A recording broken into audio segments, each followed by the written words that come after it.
Good morning, Grid Connections listeners. In today's episode, we're excited to have Brenton Murray, the founder of Electruck4x4.com, to join us.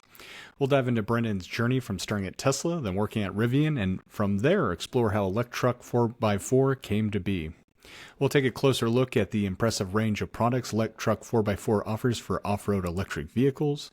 Brenton will share insights on the EV models they currently support and give us a sneak peek into the exciting EV models they're planning to cover in the future. We'll also discuss why EVs excel in off-road conditions and the burgeoning industry that's developing for aftermarket items to support off-roading EV enthusiasts. If you enjoy today's conversation, please share this episode with at least one friend or colleague who you think would appreciate it as well. And don't forget to leave us a positive review on our podcast page. Your support helps us continue bringing you great content. With that, enjoy. Brenton, thank you so much for being on today. And for those who may not be familiar, can just give kind of like a little quick background on how you got involved and then tell us more about Electruck 4x4. Sure, yeah. Well, it's a long story, but I'll try and keep it short. But basically, I've been a car guy my whole life. My journey kind of started in the aftermarket. I worked at a racing school in college, and then I worked at a brake manufacturer. We made racing brakes for classic cars and muscle cars. Went back to school. I kind of had a crisis of conscience where I was like, this whole hot rod thing is great and all, but I kind of also want to do something that's maybe a little bit more productive for the environment and society. And so I got my MBA in sustainability. At the time, there was this company that nobody had heard of called Tesla that was working on a roadster. And so they were on my radar. I kind of packed my bags, moved out to California and said, I'll figure it out when I got there. And just started hitting the ground, trying to network my way into Tesla. Got a job there early on with the launch of the Model S. I was at Tesla for about 5 years, moved on to another couple startups, wound up at Rivian, was at Rivian for 2 years. After that, I moved on and founded Electruck 4x4. I also worked at a company called Wind River, doing software product management for software-defined vehicles. And now I'm doing the Electruck thing full time and continuing to build and support the community. No, that's such a great foundational background to have, to not only have the electric vehicle and kind of the software defined side of stuff that's becoming so prevalent, but then also kind of figuring out how can you implement hardware, especially kind of having like the classic car background of what was OEM and what was stock, and then kind of how do you take it to the next level and make sure all these systems and components on a hardware and also internal systems kind of work together. So let's talk about Electruck. I know you have Electruck 4x4, and then there's also the megawatt kind of product line. Let's just kind of get a overview of both, and I'm sure they'll kind of open up the door to a lot more conversations. Sure. Yeah. So let's see. When I left Rivian, back in 2022, there was an opportunity that I had identified in the market for accessories for trucks. I had have an R1T. Knew a bunch of other folks that I had worked with, as well as just other people in the community that were owners, and that they had all expressed needs for different accessories and things like that. I also knew that there are plenty of, particularly in the overlanding space, there are all kinds of accessories that are universal, but just aren't marketed towards EVs. Things like ditch lights and various brackets and things like that, tires, certain wheels and things like that. I basically set out to market those particular products to, at that time, Rivian owners specifically, as well as to develop additional products in-house. And so one of the big items that we developed is the megawatt rock sliders, which we offer for the R1S and R1T. Early on there were some kind of more low-hanging fruits, things like sunshades and things like that we designed as well. So rock sliders, I feel like one of the big things people have kind of talked about with, I think, just off-roading in general, but especially with some of these electric vehicles that are getting in the off-roading space. They're obviously awesome off-road. I just even rewatched Top Gear's kind of comparison between the Cybertruck and the Rivian R1T. Both did pretty amazing on challenging terrains.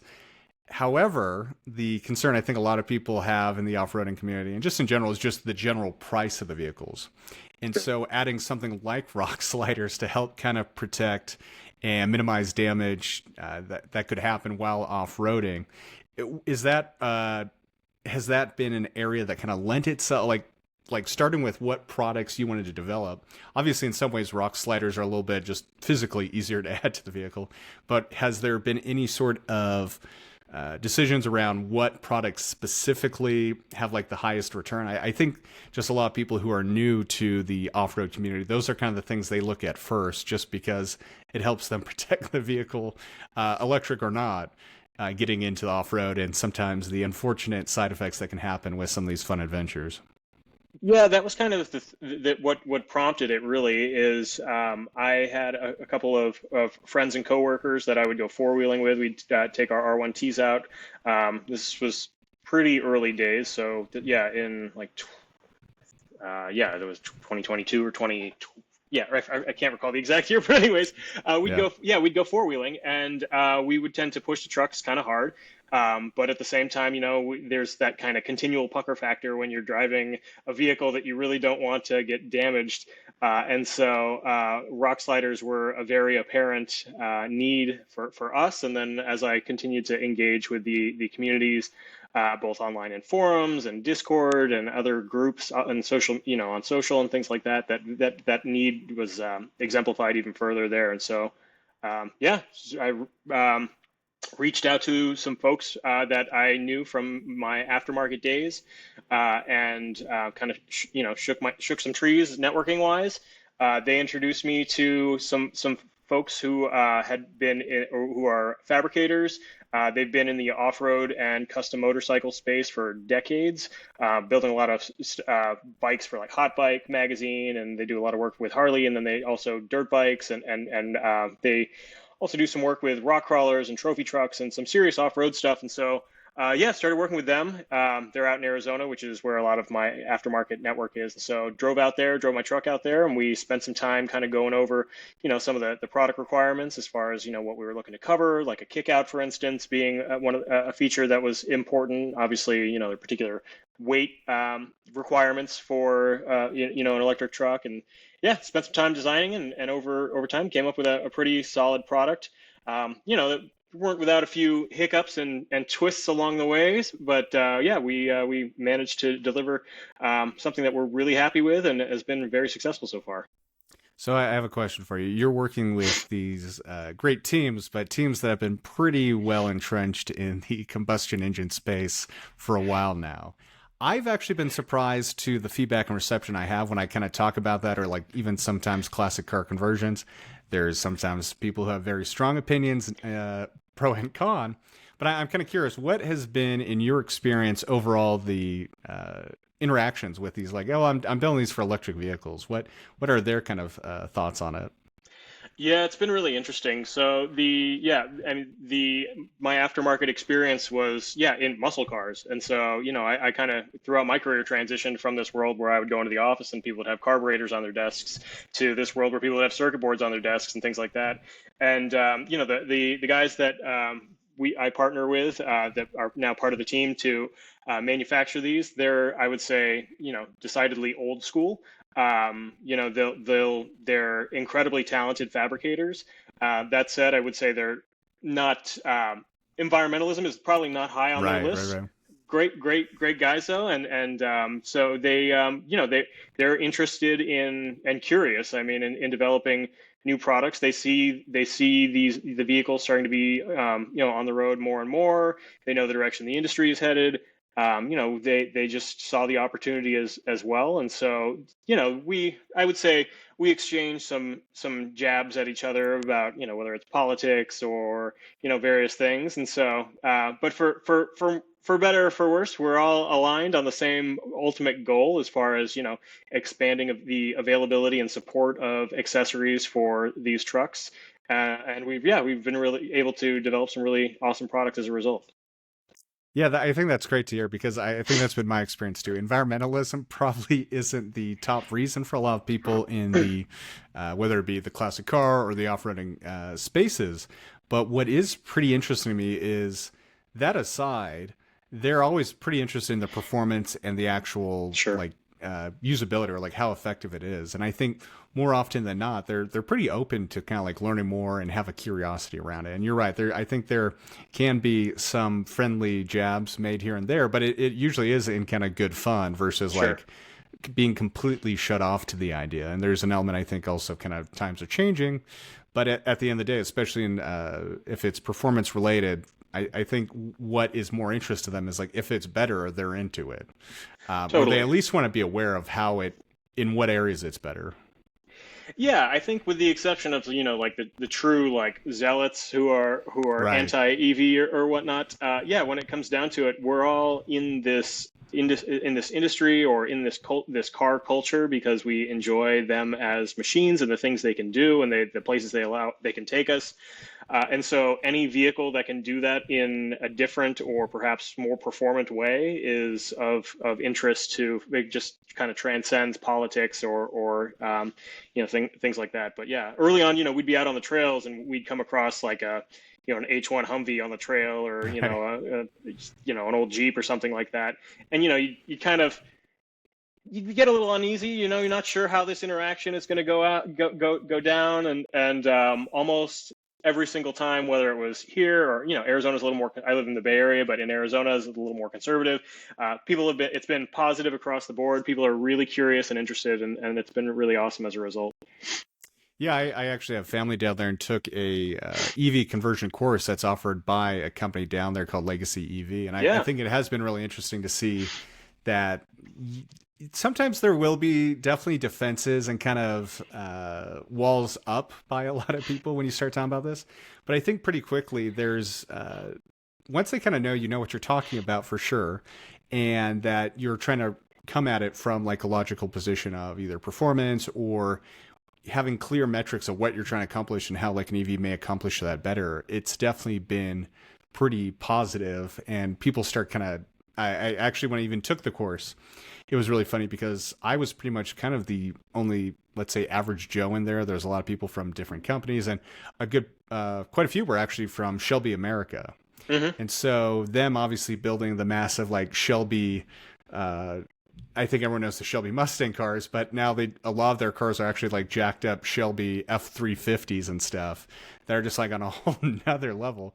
But they were also like pretty quickly they saw that there's a huge area for this where these electric vehicles, whether it's Pikes Peak or off road, that have some pretty big advantages. So that's kind of great to hear. And uh, it's interesting being bring up Arizona because I think when a lot of people think of the kind of not necessarily off road, but uh, third party space for cars. Southern California, I think, comes up for kind of tuning and like that sort of stuff. But there's such a large kind of industry now. I think there has been for quite a while, but I sure. found it pretty impressive just over the last decade. And maybe it is some of it has been a shift out of Southern California to the Phoenix area and kind of beyond around just off-roading, classic car, and then now even EV conversion kind of stuff in the Arizona area. Are there any things that you've noticed as to why that is, or any preference to kind of working with third-party teams in that area? Yeah, so yeah, I mean the aftermarket has been, I'd say, strong in Arizona for a while. That said, you're right. I mean, when you think of hot rods and things like that, SoCal is definitely kind of the powerhouse, right? Um, that said, yeah, over time you're starting to see the economics just in general of whether it's labor or real estate prices. The combination of that is driving a lot of that growth in the Phoenix area. The area you also have a lot of automotive culture around. Barrett Jackson is out there, Russo Steel, the For variety sure. of other auctions out there, and so that drives the automotive culture big time. But yeah, so I think the exciting part actually is the growth in the EV space in particular, right? So obviously, Lucid being in Casa Grande, that kind of Right. That's a good was point. the big, I would say that one of the first big stakes in the ground. The the OEMs have been using the proving grounds outside of Casa Grande for everything, EVs and otherwise for a while. But yeah, now you're starting to see, Li-Cycle is out there for battery recycling. You're starting to see a lot of other folks in the space starting to grow there, as well as, the off-roading culture as well. I mean, particularly growing up right there. I don't know if you're familiar with the term desert rat, but that's kind of, yeah. So Yeah. like that sort of desert off-road culture is big out there, and so you need parts and accessories for that. That's spurring that aspect of the aftermarket as well in the Phoenix area. But yeah, a lot of different avenues of growth out there. I think that's just awesome to see because there's been a lot of concerns, I think, around like electric vehicles. And I think a lot of it in some regards is valid around electric vehicles replacing jobs and like what is needed for the next generation of vehicles. But it's also been, I think, a lot harder for people to look at how to kind of go to the aftermarket or how to improve their vehicles beyond maybe just aesthetic stuff. I think we're finally starting to see some of it's right to repair, some of it's the automakers, especially the startups, kind of being more open to sharing some of the software and other stuff so you can actually, I wouldn't say tune so much, but actually have more access to that and like knowing what's going on with the battery to kind of take these aftermarket improvements to the next level. Now, with the off-road side of stuff, it's in some regards obviously aesthetic, but there's a lot that you can bolt on that, well, aesthetic has huge things exactly like rock sliders, where it isn't maybe so defined like maybe the aftermarket for performance or car side of stuff versus off-roaders. So I'm kind of curious, you started with rock sliders. For those listening, can you share what vehicles that Electruck 4x4 right now is kind of focused on in the EV space and maybe which ones you're looking to expand to offering additional items for in the future? Yeah, I would say right now we're primarily focused on the Rivian segment within the EV space. We also offer a handful of products for F-150 Lightnings. The Cybertruck is something of interest to us. We're kind of seeing how things play out there. There's obviously some support, a decent amount of support already for the Cybertruck. But yeah, at this point, it's been primarily focused on Rivians. The Silverado EV is another one that is possible. I think some of the kind of traditional or legacy OEMs have been a little slower on the rollout For sure. of trucks and SUVs, and so yeah. And then I would say on the Tesla side, I'm sure somebody will have some feedback about this, but the Cybertruck, it's I would say it is a very capable and dynamic truck. That said, off-road, it might not be quite as capable, at least, until the couple upgrades or OTA updates or whatnot later, as like some of the other trucks. Like the Rivian is a very capable vehicle, and being passionate about about four-wheeling, it just that personal passion has really driven a lot of that interest in developing new accessories for that vehicle, those vehicles in particular. For sure. And it's kind of interesting, some of the vehicles that you mentioned that you're covering and looking to cover, because I'm curious, when you talk about like Rivian R1T, it obviously has that kind of off-road. That's a huge part of why people buy the Rivian in general, let alone the R1T especially. And I think when you look at the R1T and even the Cybertruck, off-road differences aside, they're kind of considered more kind of lifestyle trucks. Sure. And I don't know if that's necessarily the right. I think people kind of say that to almost cast them off, but I look at both vehicles and obviously I want to see more of the Cybertruck. But what I think is really cool when you look at it as like a spider graph, both of those vehicles, maybe they don't do, I would say like the, speaking of like the F-150 Lightning and the Silverado, those are very focused, like traditional kind of work trucks right, that have kind of evolved to be more lifestyle and like SUV replacements. Whereas I think some of the ones from the startups are a little bit more, cover a little bit of everything pretty well. And so I'm kind of curious with the off-road and just like the aftermarket things that you're offering, are you seeing or even positioning the different things for like maybe what you do for the Rivian R1T as being more focused for off-road, and then for the F-150 Lightning, probably some off-road stuff, but also maybe more for like if you are using it as a work truck, or kind of a clear different use case day to day for what these additional items are?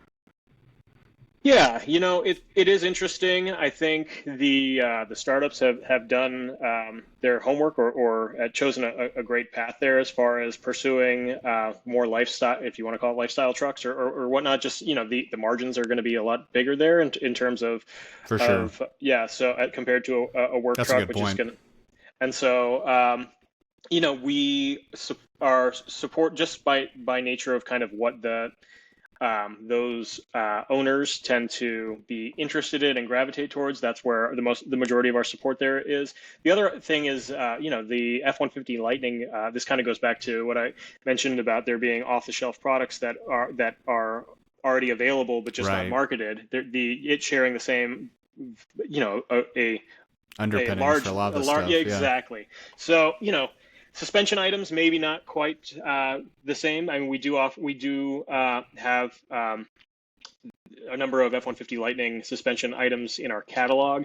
I'm not sure if they're online right now, but we do have have access to those, and so we do support it. But that said, right now it's kind of the bread and butter. I would say low hanging fruit that it appeals to kind of the broader ownership base rather than just off road or lifestyle sort of owner. Gotcha. And so when you start looking at, like you mentioned, Cybertruck, Silverado, obviously a big component of that is the actual volume of these that will be delivered. But what are kind of I'm just curious from your side, what are the determining factors? Like, okay, we're going to start offering it. Is it has to be volume, or are there other kind of considerations that go into what future vehicles that you want to kind of offer support for? Yeah, I mean, I would say the determining factors are a lot more basic than that. Gotcha. We're an entirely bootstrap company, and so it comes down to what's a mix of what are the capital requirements in terms Yeah, of developing new accessories, and then what is the potential return. And so I owning an R1T myself, that makes it a lot easier to, particularly early on, to develop products for. for sure. Um, and then now the community in Arizona has been incredibly supportive. So we work with a number of owners out there for measurement and engineering of new accessories. I don't have a Cybertruck. I know a handful of folks who do. It's the we just kind of need to see what the ownership is going to be like. What sort of delivery volumes are going to be For for the sure. Cybertruck and things like that. So, and that totally makes sense. Kind of taking a step back, when you're talking about kind of choosing the right products, what, not even for which cars, but I mean, or trucks, but what has been kind of the determining factors, or like, is it market research, or is it on personal, like, of like figuring out like, oh, the R1T definitely needs rock sliders, and then kind of like, what are some of the things that you're offering today for people listening, and then maybe go into some of the products that probably aren't ready just yet, but ones that you're hoping to really offer maybe in the medium to longer term future. Yeah, we engage with the community a lot on various forums as well as on social media. There's also a couple chat Discord and other channels as well that we're engaged on. So yeah, we work with owners there as well as with the Rivian Clubs of America.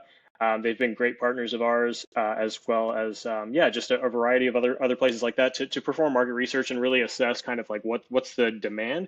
The other aspects that we look at are is there an offering in that for that product already? Is somebody already offering that?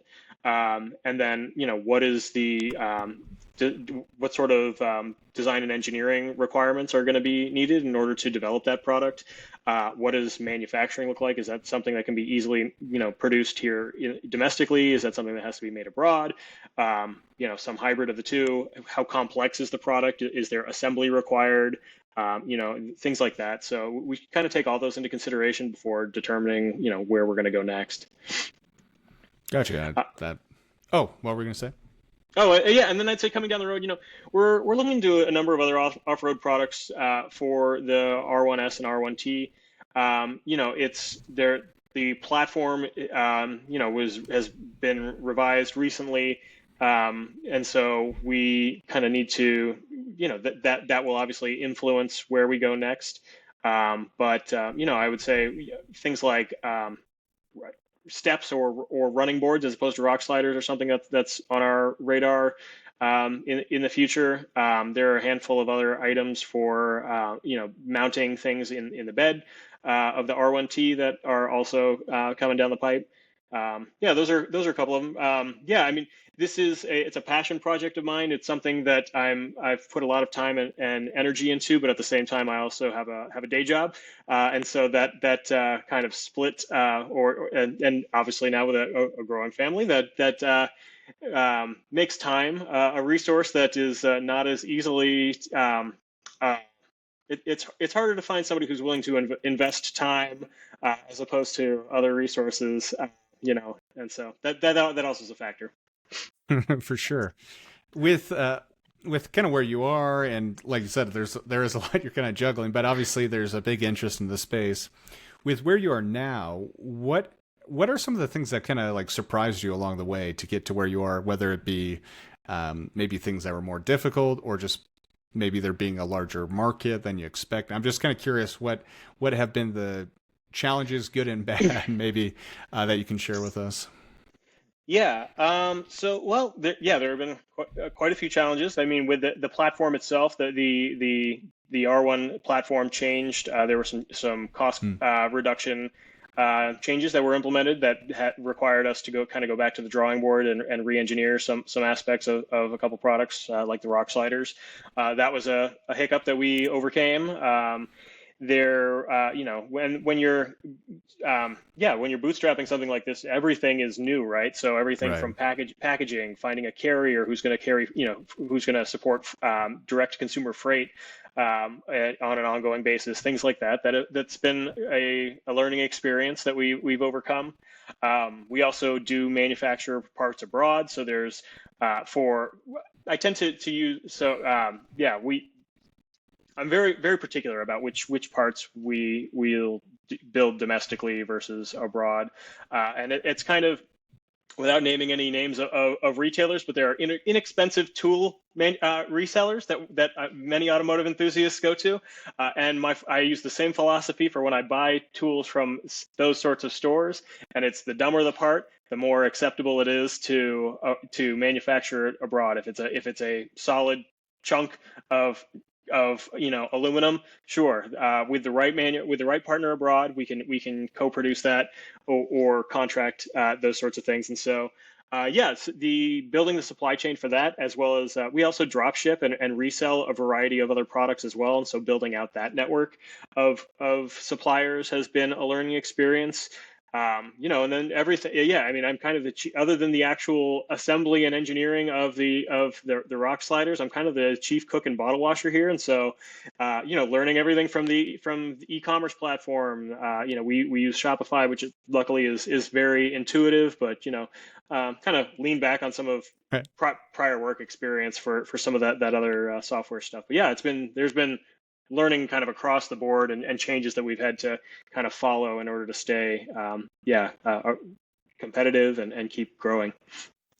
I realize you're doing obviously the majority of kind of getting this off the ground and the bootstrap side stuff, but if you're willing to share, if there's anyone listening, are there any skill sets or something that might be of value that if someone wanted to work with you to reach out to maybe kind of help you get Electruck moving even faster, or just kind of keeping the momentum going? Yeah, something that actually I found that has been really unique to this particular startup. I've had a couple other startups in the past, but something that's very unique about this particular one is the community aspect. We've worked with owners who also are building their own parts. I've worked with owners. There's a great guy who lives in Oregon who owns a manufacturing company, and he's co-produced some parts for us out of stainless steel and been really great there. I've worked with a number of owners to design and engineer accessories like brackets and things like that. So shout out to my friends over at Soonish.com. They've been fantastic partners. We've worked together on we make iPad brackets for the seat back out of Nice. stainless steel. And so I would say folks with engineering expertise, that's been great. Working with folks there. That's probably the biggest the biggest one. I'm a software guy and at a I would say aspiring mechanic. I can rebuild an engine or do things like that, but I'm not an engineer by trade. And so having someone particularly with like Fusion 360 skills, that's really kind of Yeah. like that's really the biggest part. It's the transforming the sketch into Right. a digital model that is then manufacturable, and then that can then be tested, to ensure performance and things like that. That's kind of those are the skills that I'm looking for, really. Oh, that's great to know. And hopefully anyone listening can definitely kind of reach out and help you with that. With where you're looking to kind of take Electruck 4x4, can you share any of the roadmap maybe that we haven't discussed already, that I realize this is kind of your passion project and you've got a lot you're juggling right now, but is there anything you can kind of share for maybe like the next year as far as roadmap for where you're looking to take Electruck and maybe expand into? Yeah, I think Cybertruck is definitely, on the horizon. I think we might pursue more of a reseller route there, more so than megawatt building megawatt products. I think there are a handful that it's possible we might make, but yeah, it's kind of a greenfield right now. We Yeah. want to kind of stay abreast of where things are headed with the R1 platform. And so I think, yeah, a combination of kind of, I guess you could call it maintenance, and just staying up to speed with changes on the platform, as well as expansion into, more of the Tesla vehicles. That's kind of what we'll see over the next year. Okay, that's great. And I guess this kind of maybe brings a couple of things together. You're talking about not just expansion of your business, but like one of the areas you're trying to work on more is community. And I actually am involved kind of with the Central Oregon Land Rovers off-roading group here. Obviously not really EV focused, but is that something that you're looking to do on the community side? Is looking to kind of do even maybe not like longer trips, but even kind of day Rivian or other kind of focused vehicle off-road trips, or even just EV focused off-road trips to maybe build awareness or kind of get the name out there more? Because I found that to seem like it's a really effective way for people in kind of your area to get the name out there and definitely get those kind of adamant customers that want to really return for specifically your products. Yeah, so we work a lot with the clubs, Rivian Clubs of America, both at the national level. Those folks have all been great supporters and customers, as well as the individual local clubs. The club in Texas just did an event that we sponsored, Oh, that's here in the great. Bay, yeah, here in the Bay Area. There's the folks in New York. There's basically, yeah, nationally there have been a lot of events that we've supported. There are also a handful of off-road schools that use Rivians. And so we've been fortunate enough to connect with them, and they've become customers and advocates for our products.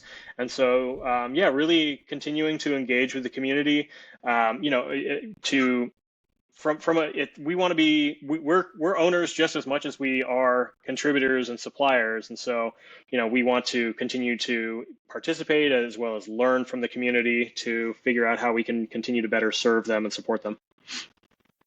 No, that's all great and kind of awesome to hear, because I think that that has been an area that I don't know. I feel like over the last 5 years there has been such a and maybe it's like an unintentional kind of outgrowth of COVID. I feel like there has been a much larger interest in overlanding and kind of off-roading, almost like a rebirth. I feel like it's always been a thing, but I just feel like and maybe just personal experience, I just feel like there's been such a growing interest that we just haven't seen for a while. And going to kind of where you're based, I'm really curious. Like in the Bay Area, I lived down in Palo Alto actually for a little bit, but I'm kind of curious. Like for you, where are some of your favorite trails or like best areas to go off road and kind of get away from things? Yeah, it depends on how long we're going to Right. go for. Hollister is great because it's right there. That's true. That's a good point. Yeah, Yeah. Carnegie's nearby. There are a variety of SVRAs and OHV sites that are accessible and a good time. Personally, I'm a big fan of the Sierras, so anywhere from Lone Pine to Tahoe. Oh, cool. There's great stuff. Death Valley is I've got a soft spot for Death Valley. There's some great trails out there. Infrastructure that kind of comes back to the unique aspects of off-roading in an electric vehicle, and so it's been a learning process. Particularly over the last couple of years. Luckily, the charging networks, particularly in California, are getting more expansive. But even then, there's still areas, if you're out in Arnold, which is a small town, kind of, inland a ways, kind of on the way towards Tahoe-ish. It's kind of a charging desert, and Yeah. there are a lot of good trails out there. It's funny that you mentioned the COVID thing, because that's kind of what reinvigorated my interest in four-wheeling. I grew up kind of stealing or borrowing my dad's truck, going four-wheeling, for years. And then more recently, when COVID hit, I was big into camping and backpacking, but campgrounds started to get closed down. And so, Right. I kind of turned to my wife and I said, like, campgrounds be damned, we're getting out into nature. And so I bought an old XJ Jeep. Oh, nice. It was one of the more interesting and also one of the more ramshackle vehicles I've ever owned, but it was great. Got us out there, and that kind of then continued on to into the R1 ownership and things like that. And it's been awesome. Yeah, I'm kind of like I think that's been one of my things lately. Is a lot of the trips we've done are kind of day trips, and I'm definitely looking to do more longer, kind of few day, if not more extensive trips, or even doing just a long road trip across the country, and then kind of having a couple multi-day kind of detours here and there. But it's interesting you mentioned the infrastructure side a bit because I think a lot of people talk about that. And I think in general, EV charging has come massively from where it was a decade ago. And I mean, DC fast charging wasn't even a thing pretty much a decade ago. Sure. And now where we are today, and you go by like I-5 and pretty much any of the major corridors, especially for kind of passenger vehicle EVs, that's not a problem. But being based here in Central Oregon, really within the last year, actually both Tesla and Rivian have expanded their charging options, especially north and south, and then if you're going west. But you head east to here, being in Bend, there really isn't much until you hit Boise. And so that is kind of interesting when it's looking at Rivian. One of the cool things I've thought they've done, obviously, they've kind of maybe slowed down on the DC fast chargers, but they offered a lot of level 2 charging and kind of working with the national parks and getting Sure. more places for that, which I think is kind of the perfect balance. You really don't necessarily need DC fast charging. You just need more plentiful and reliable level 2 charging in a lot of these national parks and other areas like that. I mean, I'm just kind of curious, has that been anything that with what you do and kind of your background working at Rivian and others, is that going to come up as far as like a partnership opportunity of like trying to look at areas to kind of help extend and maybe speed the charging opportunities, even through kind of sponsored or advertised ways, add a lot more kind of off-road opportunities. Yeah, I have a number of friends on both. I guess you say that, yeah, on the supercharger team, or still, Yeah, as well as destination charging, and as well as at Rivian on their Waypoint team and their RAN team, and I think the both of Waypoint their team, right? and each of them, they're kind of often under the same umbrella, but each kind of has a different mantra or different methodology that they have pursued to building out those charging networks. And so, DC fast charging, you're looking at corridors between spots of where you're going to be camping. But I think that, for those overnight lodging, I think that there's an opportunity there for partnerships with campsites. It would be great to see, more national parks as well as U.S. Forest Service campgrounds Yeah. to have integrated charging. It's I personally prefer more backcountry camping and four wheeling, and so having a 30 amp charger at a campsite is luxury, which is fantastic, which is great. But I think the opportunity to see more level 2 charging at campgrounds is definitely an opportunity that needs to be capitalized on. Well, and it's kind of interesting you talk about that too, especially when you start getting the more off-road and really kind of making your own path sort of EV adventures. And there have been some really wild and interesting, they're still pretty early type, but kind of solar roof mount things that I've seen for a couple different EVs that essentially do spread out and kind of unlock to anywhere from 1 to 2 kilowatts of solar, which is a decent. I mean, it's A not lot of solar, or I mean, for portable, especially yeah, especially if you're going to be like camp there or something. It sure. obviously will kind of cover whatever usage you're going to use for your water and some other stuff, and maybe recharges the battery a little bit. But I'm kind of curious. I'm sure as someone personally who's been in the EV space, like one of the first things you get asked about are kind of why don't you put a solar panel on it? And I'm just kind of curious, being on now the off-road and the side that you're on selling these products, I'm sure you get a lot of questions around kind of products around that, or how has that been? Yeah, it's that conversation has been the same since I Right. was at Tesla. At first it was road trips pre-supercharger, right? Yeah. How are you gonna go on a road trip? And so it's really difficult to kind of convey it in a way that sinks in and Right. registers with people until you actually like try it and own it. Then if you really understand the kind of how overblown a lot of the range anxiety is. Yeah. Four wheeling, we'll go out for a couple days out in the backcountry, and when you're sitting there camping, you're not consuming a lot of power, even if you do have string lights hooked up and Right. an inductive cooktop and all these other things that are great luxuries to be able to have and run off your truck.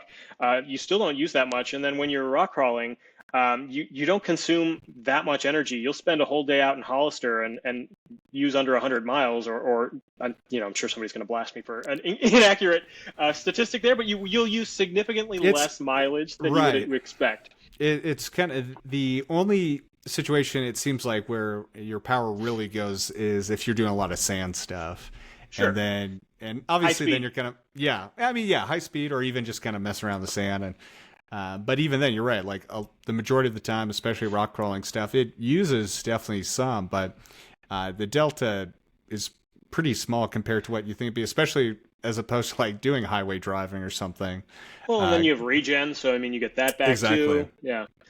I mean, we've gone to King of Hammers the last couple of years, Oh, cool. and that's way out, in Johnson Valley. And there's this last year we towed a trailer as well, and so I would say that is the only time when range anxiety has become a thing is Fair. that combination of middle of nowhere and towing. That said, Optima has been great. Optima Batteries has been great about providing charging out there. They had this whole hydrogen-powered DC fast charging setup this last year, so we were able to continue Oh, charging. cool. Even then, though, I think you could still do a night or two out there and still be fine. But yeah, I mean, as long as you plan, if you're if you're just going four wheeling or overlanding, if you're in the backcountry, you're going to use significantly less than you think you're going to use. Although it's nice Yeah. to plan with a buffer. But yeah, you also get regen back, and so you're going to get that back as well. And so yeah, I think it's just it's a learning experience, and just you kind of have to do it in order to fully internalize it. You can talk about it and have it Right. register, but it doesn't actually register until you do it yourself. No, and I think I even kind of realize how fruitless, like, usually adding solar to any sort of EV is. But there have been just, I feel like it's only within but like the last 6 months. And I still don't know how practical it is. But there are now these stationary things that Sure. essentially are roof mounted that fold out. And now it's still not a whole lot. But the fact you're kind of getting around the 2 kilowatt mark, you're like, okay, that is a decent amount of solar. And that could actually, if you're not driving far or if you're like based camp for a couple days, it's If you're probably a not in the net positive. Yeah. if you're not in the trees, Well, uh, exactly, yeah, exactly. I would say, when we first started going out, and we it was a concern. I was like, okay, well, Yeah. what if we run out of range? But and so I found myself driving on conserve. I'd be on these dirt roads, just I mean, traction was mostly there, but probably could have been in a different drive mode, but just for the sake of using as little As energy as possible, yeah. possible. And so and then we'd complete the trail a day or two later, and we would wind up with so much more energy than we needed. That over time, it really started to kind of push the limits. And so, yeah, I mean, that while I initially was like, we had this whole plan, I was like, oh, I'm going to get a solar array and a couple Yeah. batteries and blah, blah, blah. And then you got the whole generator people, what if, Well, yeah, and I but and I'm like, as someone who's been in the space for so long, I realize it's really not necessary, but I still kind of fall for it every now and then. Like, God, that does seem kind of cool just to get, you don't have a generator, you don't have to have anything. If you have like just enough solar, it doesn't need to be a lot. I would And say especially when the battery's that big, yeah, you could be like posted out, especially like in Southeast Oregon or anywhere in the Southwest. It's like you yeah. could be out there for a week at least. Yeah, I think it's definitely that, It's more a water issue at that point. Yeah. yeah, exactly. It's kind of, it's the dream. It's the ideal Yeah. scenario. Exactly. Unlimited gas from that, falling from the Yeah. sky. No, exactly. Well, okay, so let's. I realize we're kind of coming up a little bit here, but when you're looking at some of these products that you're trying to offer for Electruck, have there been any? I think one, it's just such a new thing to have. Obviously, electric 4x4 is that anything is kind of a great option. But are there any things that you're most excited about, or like you really want to maybe take to the next level for specifically an electric 4x4? Suspension systems, I think, are an opportunity there.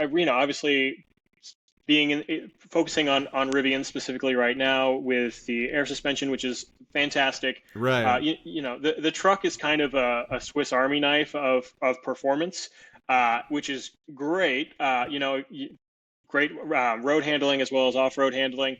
That said, long travel suspension, higher ground clearance, and things like that does provide an opportunity, particularly for more aggressive off-road or higher speed. I think we're starting to see more and more motorsports involvement from the in the off-road space. I think things like short track racing and other more off-road, Pikes Peak is fantastic, Yeah. but it would be great to see more off-road Pikes Peak involvement before it got paved, I think would be like the perfect right.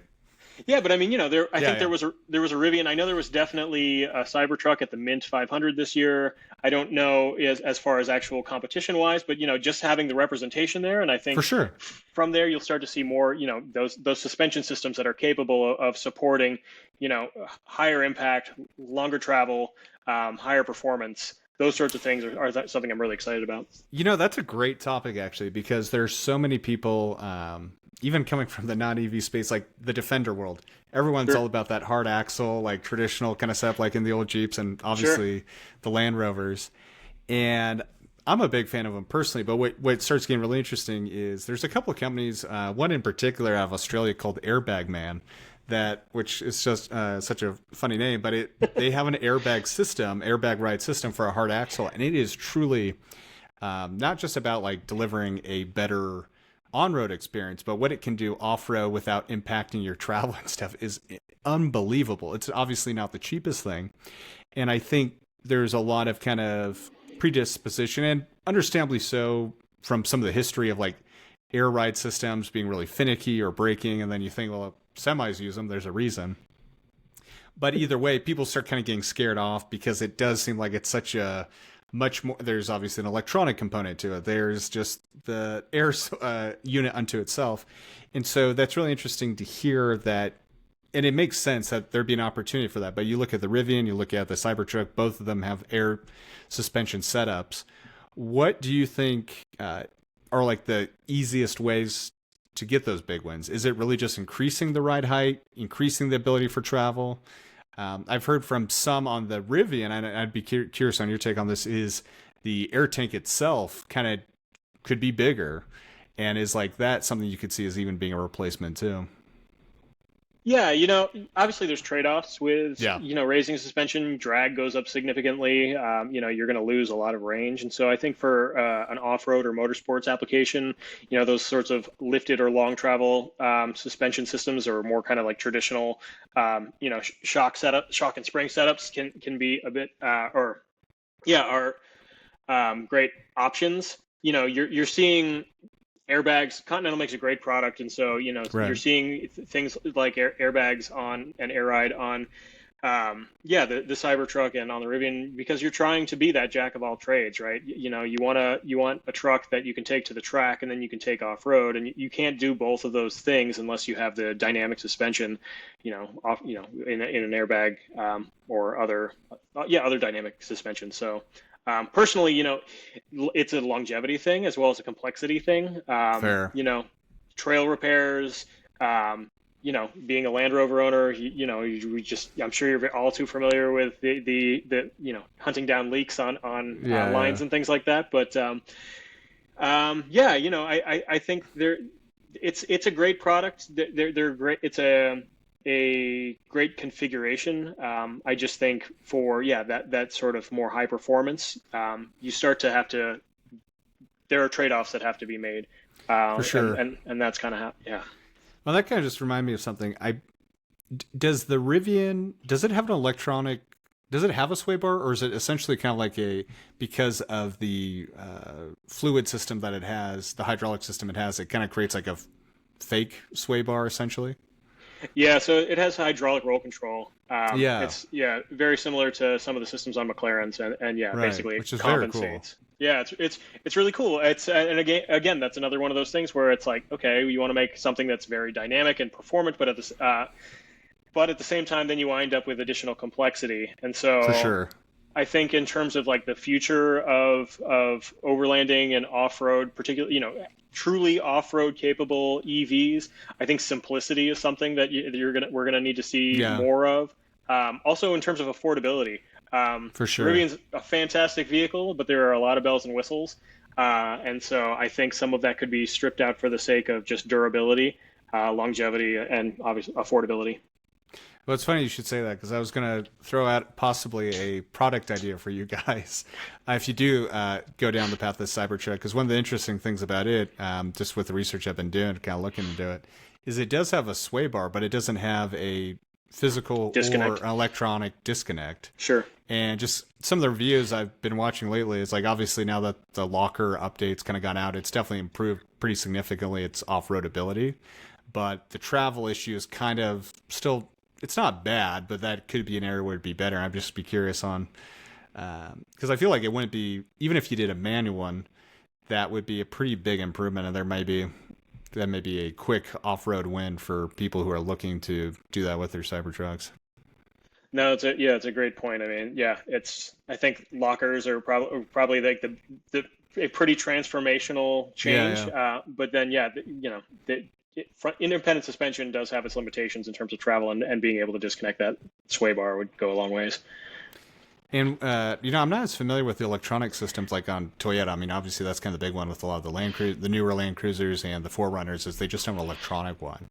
Sure. Do you know if that would ever be easy to do as like a third or essentially aftermarket retrofit option?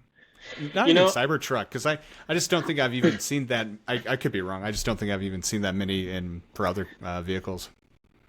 yeah, I think, if I recall correctly, there are some reliability issues that Jeep owners have had with, I'm sure, actually, yeah. with Rubicons, and just having that sway bar disconnect. I think a lot of folks actually have deleted it. Interesting. But with the right with the right platform, I think it's a retrofit is not out of the question. But I think the cost associated with it, as opposed to something that's manual, Yeah, might not be worth the trade-off. for sure. Interesting. Well, no, I've really appreciated this conversation, and this has really been just kind of a fun area to talk about that I'm excited to see grow more. And I think honestly, it's been an area, especially if you're on the West Coast, that I think a lot of people I talk to, it's part of the reason they've kind of held off on going to EVs is maybe they're not a traditional Jeep or some other kind of driver, but they have a Subaru or something because it has the ground clearance and has a little more of at least the adventure ability Sure. that you really haven't seen until the entry of Rivian. And like we've kind of talked about, as of now at least, there's still a bit of a price issue. So seeing more opportunity and just kind of future products coming out to help with that, I think such a great thing. If there's anyone that's kind of looking to reach out to you or learn more about your product, what's the best way to kind of get in contact with you or like learn more about Electruck 4x4?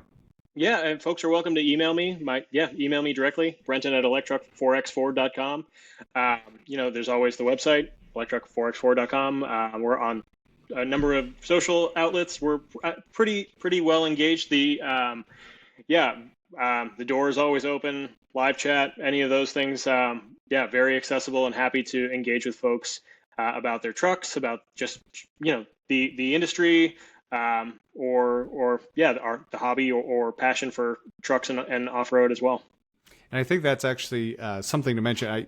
Did you say before our conversation you'll be at SEMA this year? Are there any other events that you'll be at, just yet, that maybe if people want to talk to you or meet with you in person?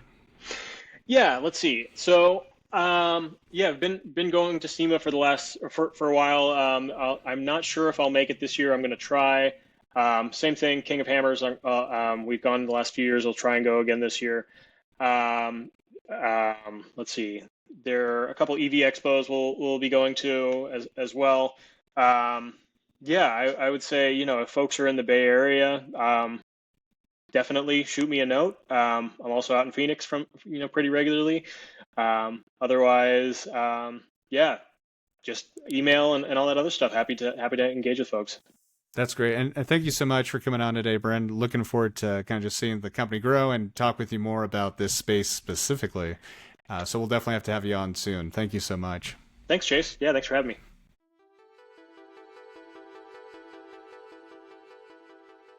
Thank you for tuning in to this episode of Grid Connections. We hope you enjoyed our conversation with Brenton Murray, the founder of Electruck4x4.com. It was fascinating to learn about Brenton's background, the genesis of Electruck 4x4, and the innovative products they offer for off-road EVs. We hope you found insights on the current and future EV models covered by Electruck 4x4, as well as the growing aftermarket industry for off-roading EVs, both informative and inspiring. If you enjoyed today's episode, please take a moment to share it with at least one other listener who you think would appreciate the insights as well. And don't forget to leave a positive review on our podcast page. Your feedback helps us to continue bringing you engaging and valuable content. Thanks for tuning in, and until next week, this is the Grid Connections Podcast signing off.